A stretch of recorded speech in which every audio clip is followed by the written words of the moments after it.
오늘은 본문 말씀 가지고 형통하려며 이 제목으로 함께 말씀을 나누도록 하겠습니다. 여러분과 여러분의 가정에 내 영혼이 잘됨 같이 범사가 잘되고 늘 형통한 은혜가 있기를 주님의 이름으로 축복합니다. 형통이라는 말을 우리가 많이 사용합니다. 형통. 그 뜻이 뭡니까? 형통.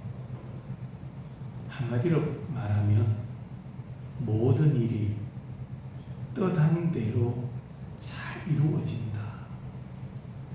계획한 대로 일들이 잘 풀린다. 그것을 형통이라 그렇게 이야기합니다. 그런데 성경에서 말씀하는 형통은 사람이 말하는 형통과 좀 다릅니다. 성경도 형통의 의미는 뜻대로 되는 겁니다. 뜻대로 되는 것. 그런데 성경의 형통은 내 뜻대로 되는 것을 형통이라고 말하지 않습니다. 성경의 형통은 하나님의 뜻대로 되는 것이 형통이다. 사람의 뜻이 아니에요. 사람의 계획이 아니에요. 성경에서 말씀하는 형통은 하나님의 뜻대로 이루어지는 것. 하나님의 말씀대로, 하나님의 계획대로 이루어지는 것. 그것을 형통이라 그렇게 말합니다. 그것이 훨씬 좋지요. 내 뜻대로 되는 것보다 하나님의 뜻대로 이루어지는 것이 훨씬 좋은 겁니다. 어리석은 어린 아이의 생각보다도 어른의 생각의 폭이 훨씬 넓어요. 어른의 생각이 큽니다. 마찬가지로 전지전능하신 하나님의 생각은 우리의 생각과는 하늘과 땅 차이만큼 간격이 크다라는 것을 깨달아야 됩니다. 성경에 보면 형통의 사람이 등장합니다. 대표적으로 예수님은 형통의 사람이에요. 예수님은 형통하신 분이었습니다. 구약성경 이사야서 52장 13절 이하에 보면은 여호와께서 가라사대 보라 내 종이 형통하리니 여호와께서 말씀하시기를 내 종이 뭐하리라? 형통하리라. 예수님은 아버지의 뜻대로 사셨던 분이시기 때문에 형통하신 분이셨어요. 또 한 사람을 더 소개한다면 구약의 요셉입니다. 요셉은 형통한 사람이었습니다. 요셉의 과정은 어려웠어요. 그 과정은 순탄하지 않았습니다. 그러나 하나님께서 그 어려운 과정을 다 겪고 난 이후에 요셉을 애굽의 총리로 세워주셨습니다.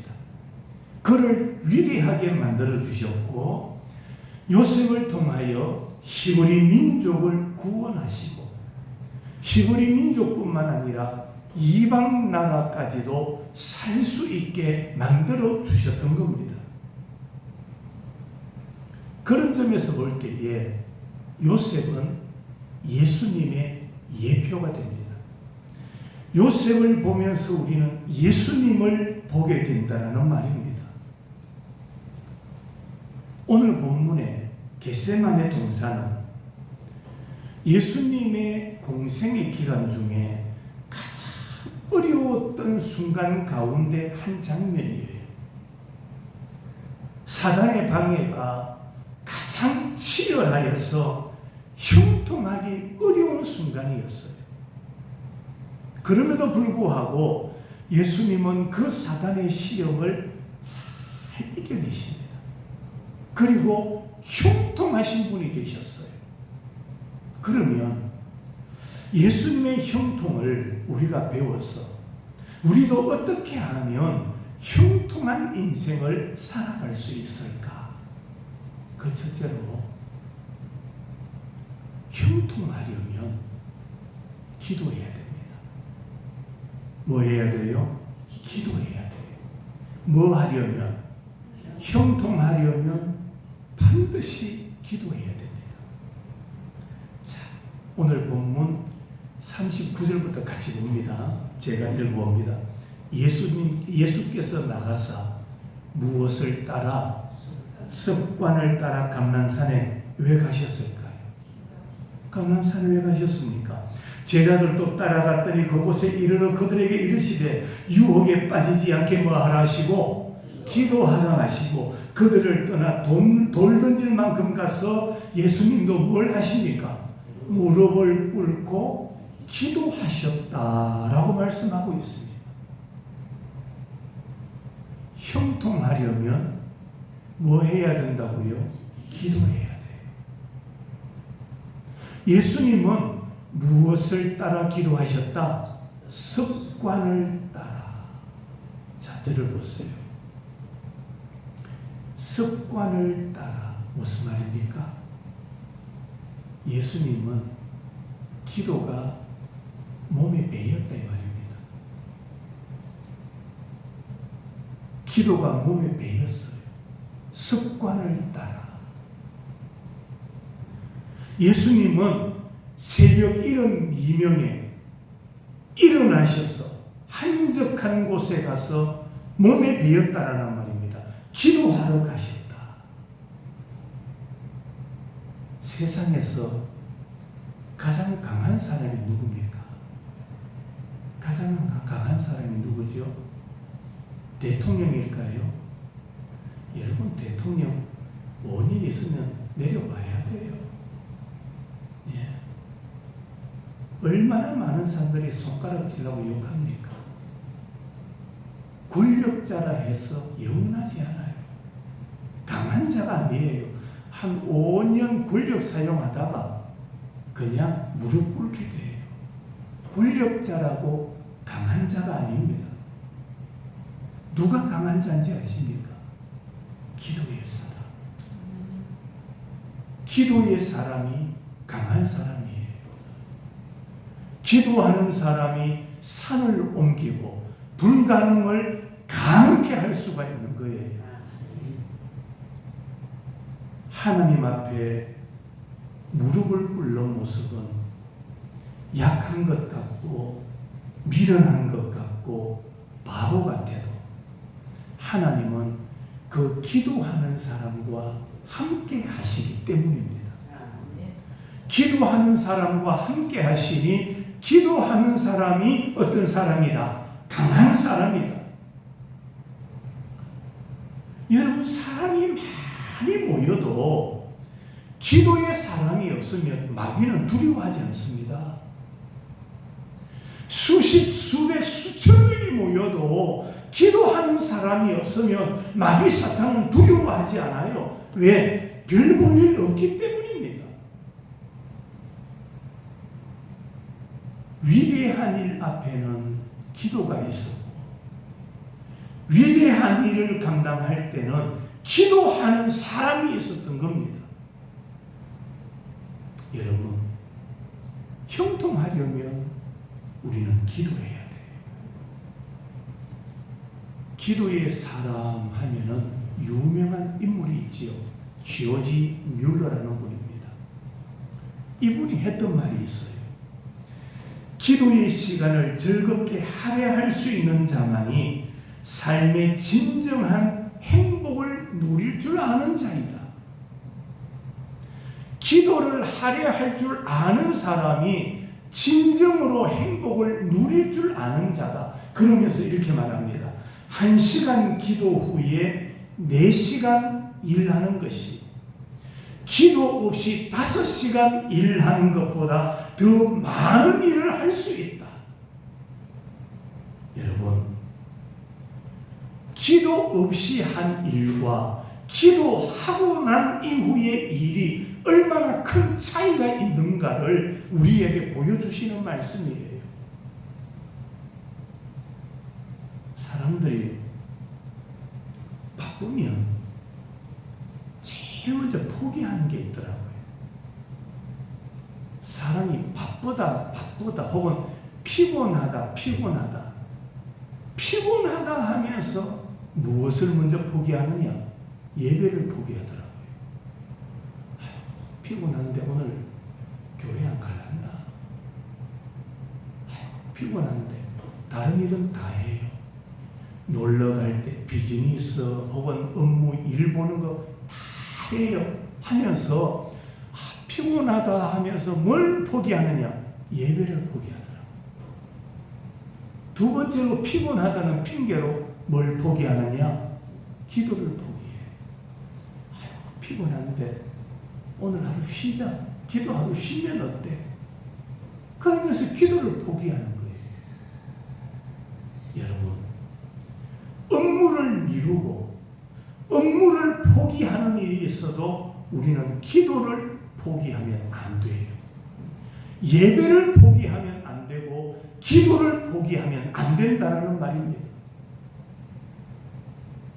조지 뮬러라고 말하면 첫째로는 기도의 사람이고 또 하나 그는 고아의 아버지예요. 조지 뮬러, 고아의 아버지. 그는 세계 42개국을 다니면서 300만 명에게 복음을 전했고 세계에서 제일 가는 고아원을 세워가지고 고아의 아버지라는 이름을 불리게 된 거예요.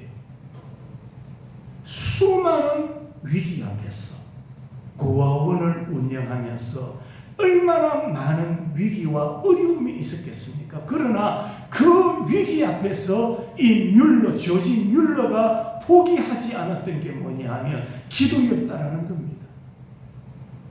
고아원에 아이들이 참 많았는데 먹을 음식이 없는 거예요. 아침에 그들에게 먹일 빵이 없는 거예요. 밥이 없는 거예요. 그래서 그는 기도합니다. 기도했더니 밤사이에 누군가가 대문 앞에 큰 빵봉지를 두고 가는 거예요.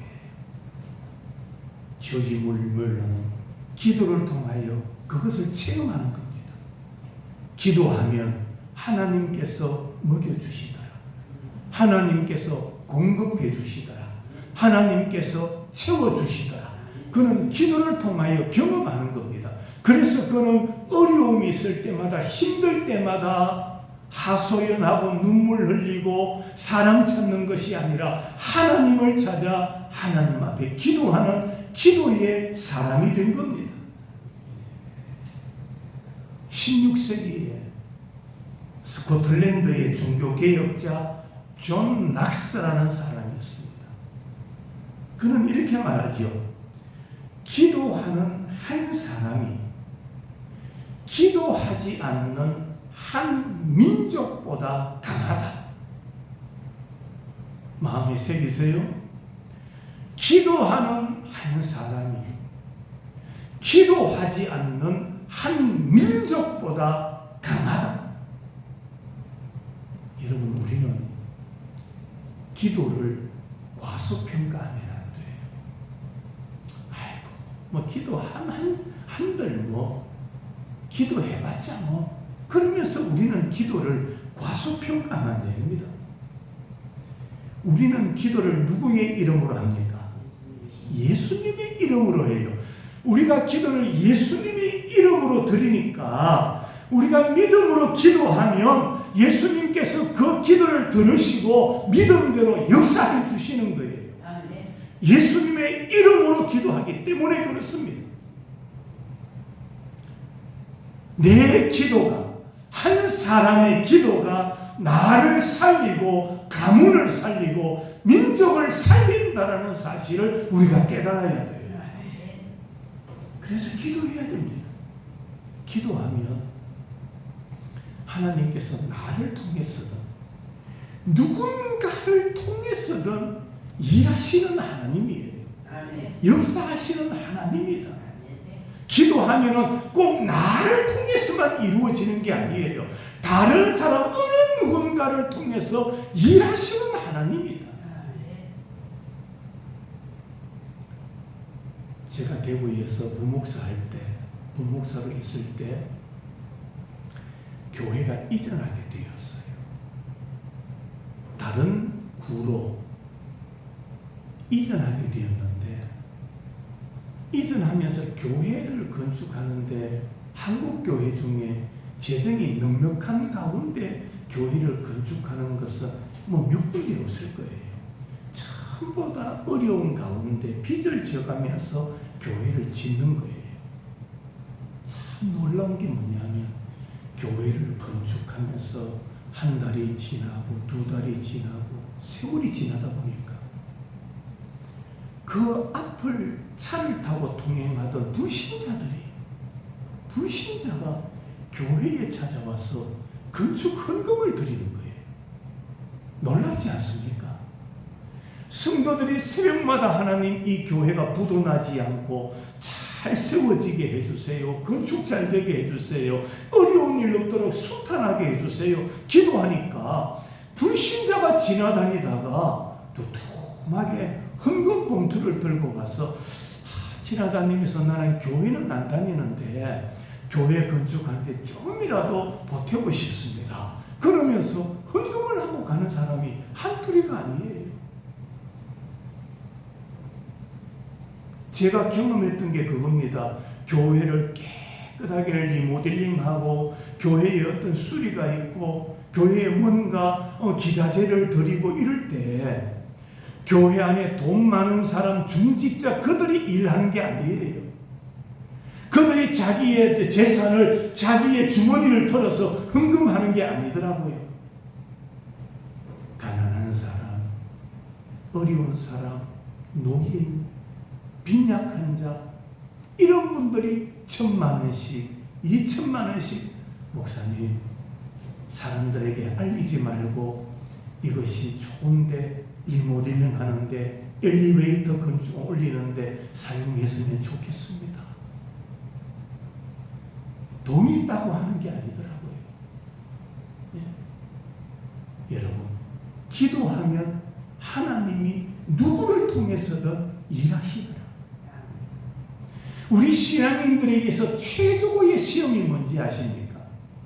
최고의 시험, 그것은 바로 바쁜 겁니다. 바쁜 것. 바쁜 게 시험이에요. 옛날보다 생활이 얼마나 윤택해졌습니까? 그런데도 너무 바쁜 거예요. 바쁘다 보니까 기도할 수 없는 거예요. 여러분, 바빠서 기도하지 못하는 것은 복이 아닙니다. 바빠서 신앙생활 올바로 하지 못하는 것은 복이 아니에요. 사탄은요, 전도도 해라, 봉사도 해라, 구제도 해라, 다 하라고 합니다. 사탄이 봉사해라, 전도해라, 다 해라, 다 해라. 그런데 무엇을 못하게 하는지 아십니까? 기도를 못하게 만드는 거예요. 기도만은 하지 말라는 거예요. 왜? 기도하지 않으면 결실이 없기 때문입니다. 열매를 얻을 수 없기 때문입니다. 그러므로 여러분, 하루 일과 가운데 몇 시간을 딱 이렇게 남겨두고 그 시간만은 하나님을 만나는 기도의 시간으로 만들어야 돼요. 기도의 시간, 그것이 바로 우리가 형통해지는 비결이다. 형통의 방법이다. 여러분의 일과 가운데 따로 기도 시간을 떼지 못했다면 오늘 이 말씀을 듣고 짧은 시간이라 할지라도 하루 24시간 중에 기도 시간을 따로 떼두시기 바랍니다. 기도 시간을 정해두시기 바랍니다. 왜? 기도가 바로 우리를 살리고 기도가 능력이 있기 때문입니다. 그 기도가 우리를 형통의 길로 인도해 주시기 때문입니다. 두 번째로, 우리가 형통하려면 아버지의 뜻대로 해야 돼요. 누구의 뜻대로? 아버지의 뜻대로, 하나님의 뜻대로 해야 돼요. 그래야 형통해요. 예수님은 최후의 순간까지 아버지의 뜻만 생각했어요. 아버지의 뜻을 간구하셨던 거예요. 자, 오늘 42절을 봅니다. 42절. 찾았습니까?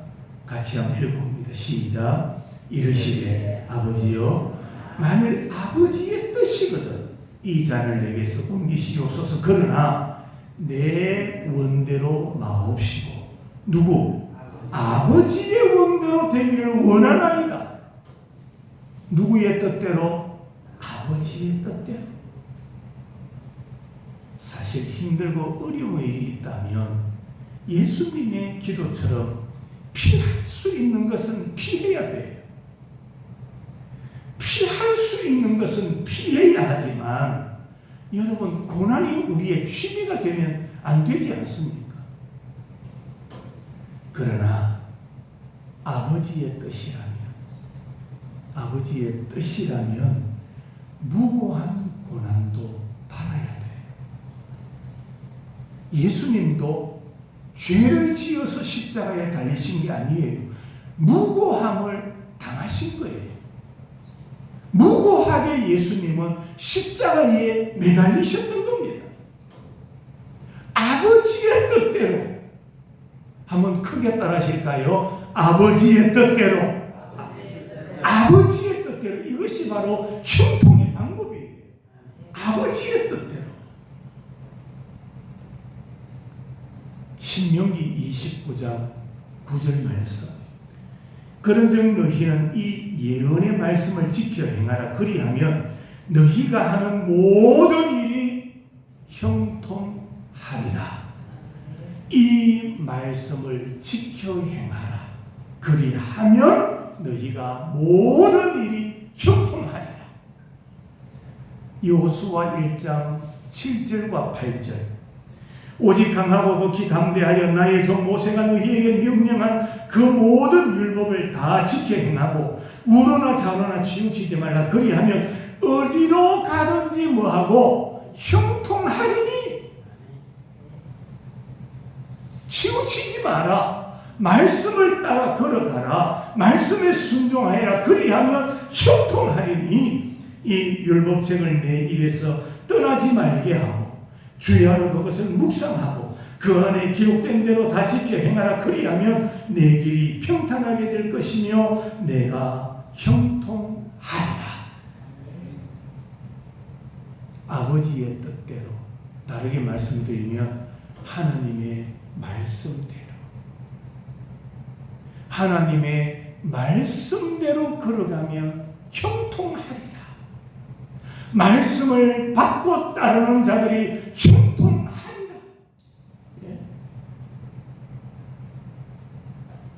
사도행전 13장 22절. 내가 이새의 아들 다윗을 만나니 내 마음에 맞는 사람이라. 내 뜻을 다 이루리라. 다윗은 하나님의 마음에 맞는 사람이었어요. 어떻게? 말씀을 따라 걸어가는 사람이었기 때문에. 말씀을 사랑하는 사람이었기 때문에 하나님의 마음에 맞는 사람이 된 거예요. 성도 여러분, 형통하려면 내 뜻을 내려놓고 아버지의 뜻을 따르는 사람이 위대한 사람이고 형통한 사람입니다. 형통하려면 첫째로는 뭐 해야 된다? 기도해야 된다. 두 번째로는 아버지의 뜻대로 행해야 된다. 아버지의 뜻대로. 세 번째로 형통하려면 도움을 받아야 돼. 도움을. 오늘 본문에 예수님을 누가 도왔습니까? 천사들이 도왔어요. 천사들의 도움이 있었던 겁니다. 예수님께서 기도하실 때에 천사가 나타나 돕습니다. 오늘 43절, 44절. 누가? 천사가 하늘로부터 누구에게? 예수께 나타나 힘을 더하더라. 예수께서 힘쓰고에서도 간절히 기도하시니 땀이 땅에 떨어지는 핏방울같이 되더라. 예수님도 육체를 가지시다 보니까 힘이 없었던 거예요. 힘이 약해질 때 하나님께서 누구를 보내주셨어? 천사를 보내주셔서 예수님을 도와주셨던 겁니다. 우리 힘이 약할 때도 천사의 도움이 필요합니다. 하나님께서 천사를 보내셔서 우리를 도우시는 역사가 있어야 돼요. 그런데 사람들이 천사를 잘 알아보지 못합니다. 보이지 않는 천사도 있고 눈에 보이는 천사도 있어요. 여러분, 주의 종들은 천사의 직분입니다. 주의 종들은 천사의 직분이에요. 교회 나와서 말씀을 듣고 천국 가는 길, 영적인 문제들을 배우시기를 바랍니다. 그래서 주의 종들은 천사의 직분이에요. 지혜자도 천사입니다. 지혜자. 잠언 4장 20절에서 22절.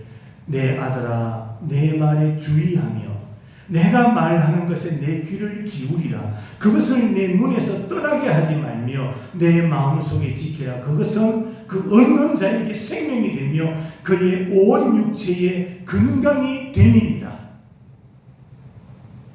여기 보니까 내 말에 주의하며 내가 말하는 것에 내 귀를 기울이라.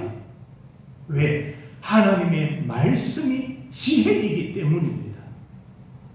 그래서 우리는 지혜의 도움을 받아야 지혜로운 자가 되는 겁니다.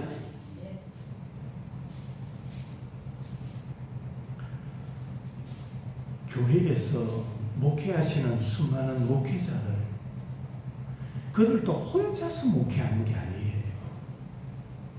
그 목회자들도 가만히 보면 뒤에서 돕는 사람들이 참 많아요. 돕는 사람들이. 그들의 도움을 통해서 이 목회가 더 아름다워지고 열매가 맺히는 거예요. 여러분, 성경에도 보면 부부는 서로 뭐 하는 자라고 말합니까? 돕는 자라고 했어요. 완벽한 자가 없어요. 남편도 완벽하지 못하고 아내도 완벽하지 않아요. 아이고, 완벽할 것 같으면 혼자 살지. 안 그래요? 뭐 하려고 하찮은 옆에 사람 결혼해서 만나겠습니까? 내가 완벽하면.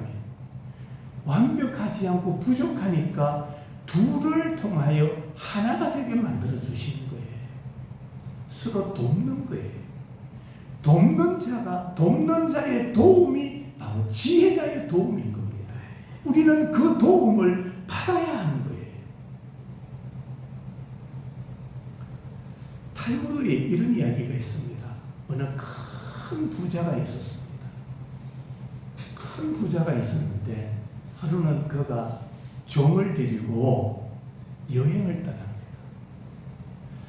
오랜 여행 가운데 이 주인이 갑자기 아파가지고 길 위에서 죽을 위기가 다가왔는 거예요.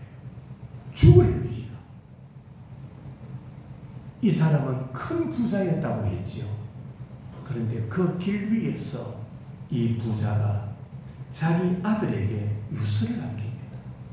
자기 아들에게. 나의 모든 재산은 다 종에게 준다.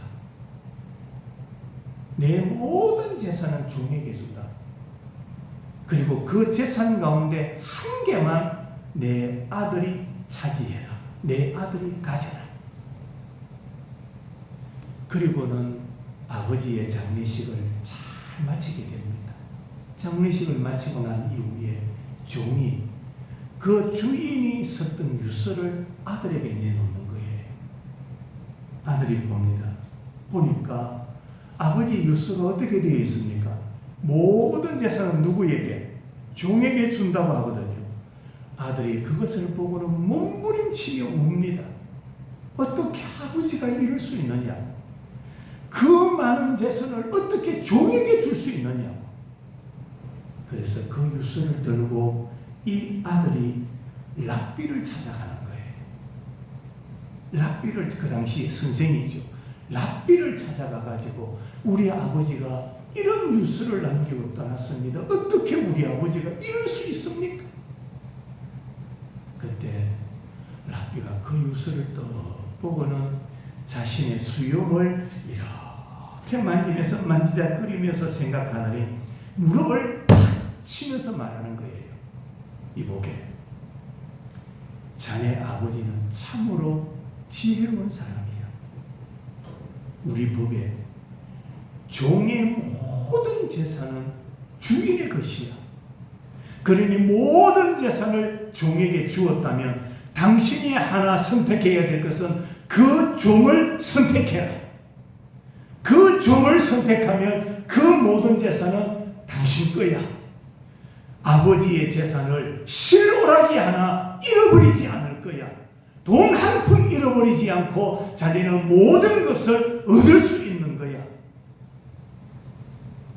여러분, 지혜는 바로 이런 것입니다. 지혜는 이렇게 귀한 것입니다. 우리 성경 한 군데 찾아보십시다. 구약 잠언 3장 15절. 잠언 3장 15절.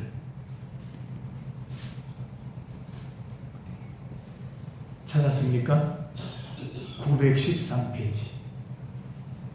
잠언 3장 15절부터 18절 같이 읽습니다. 시작. 지혜는 진주보다 귀하니 내가 사모하는 모든 것으로도 이에 비교할 수 없도다. 그의 오른손에는 장수가 있고 그의 왼손에는 부귀가 있나니 그 길은 즐거운 길이요 그의 지름길은 다 평강이니라. 지혜는 그 얻은 자에게 생명나무라. 지혜를 가진 자는 복되도다. 여기 보니까 지혜는 뭐보다 귀하다?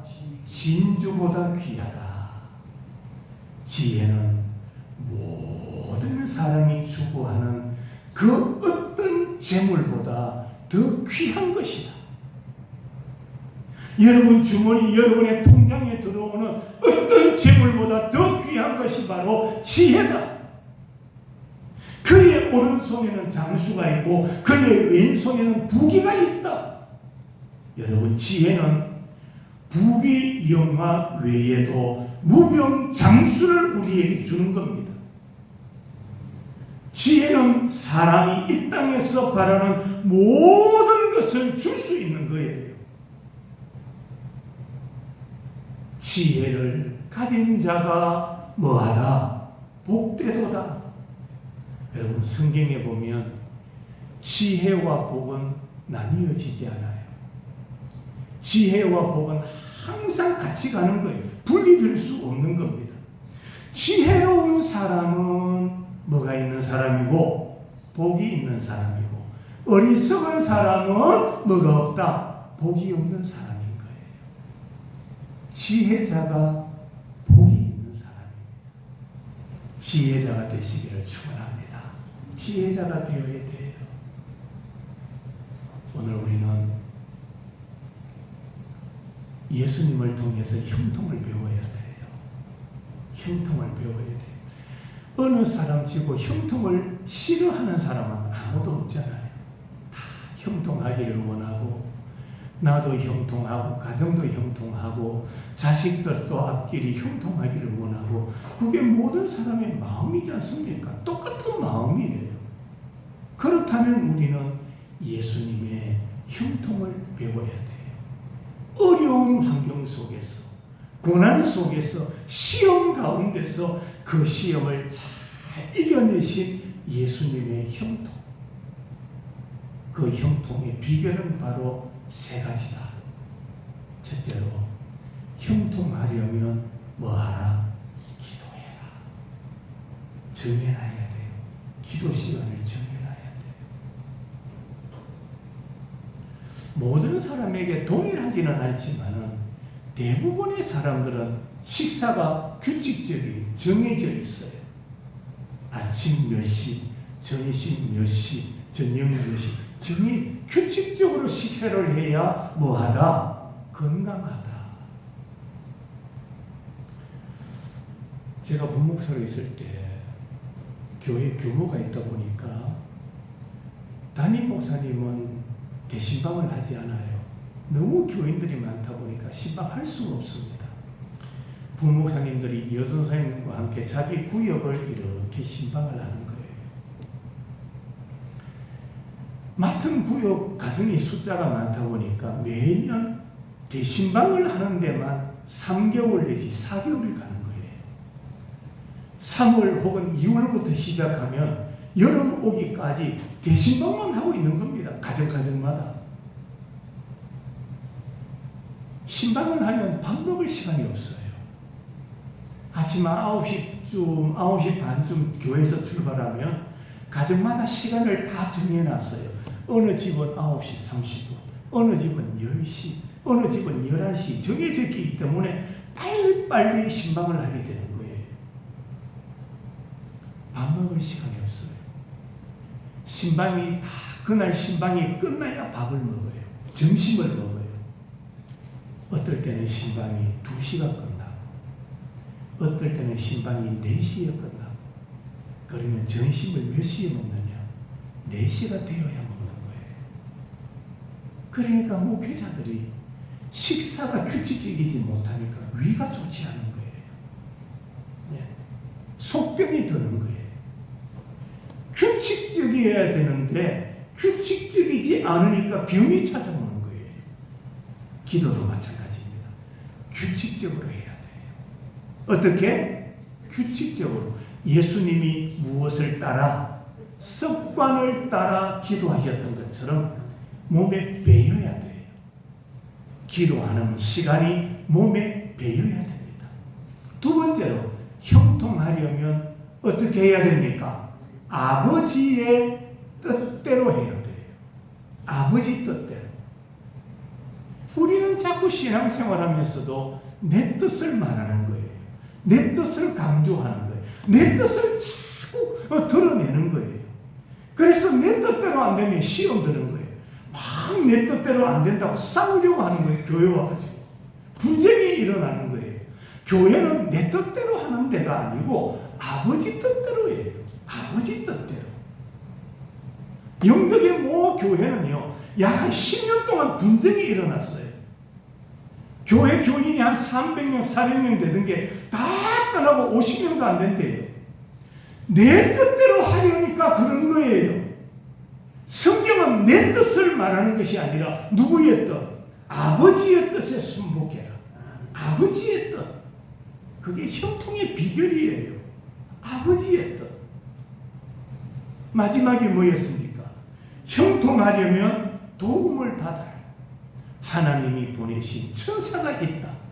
목회자일 수도 있고 가족일 수도 있고 이웃일 수도 있고 성도일 수도 있고 도와라. 예? 하나님의 일은 혼자 하는 게 아니다. 도와야 된다. 협력해야 된다. 그럴 때 우리는 형통한 교회가 되고 형통한 성도가 될 수가 있다. 형통하려면 도와라. 오늘 이 말씀을 우리 마음속에 잘 새기시고 말씀 따라 형통한 길을 걸어가는 우리 성도들이 되시기를 바랍니다. 형통하십시오. 그것은 바로 기도를 통하여 하나님의 뜻대로 하나님이 보내신 천사를 통해서 우리는 형통할 수가 있다. 우리는 누군가를 도울 수가 있고 나는 누군가의 도움을 받을 수도 있다는 말입니다. 그게 바로 천사예요. 그런 도움을 통하여 하나님의 거룩한 뜻을 이루어가는 형통한 신앙인들이 되시기를 주님의 이름으로 축원합니다. 기도하겠습니다.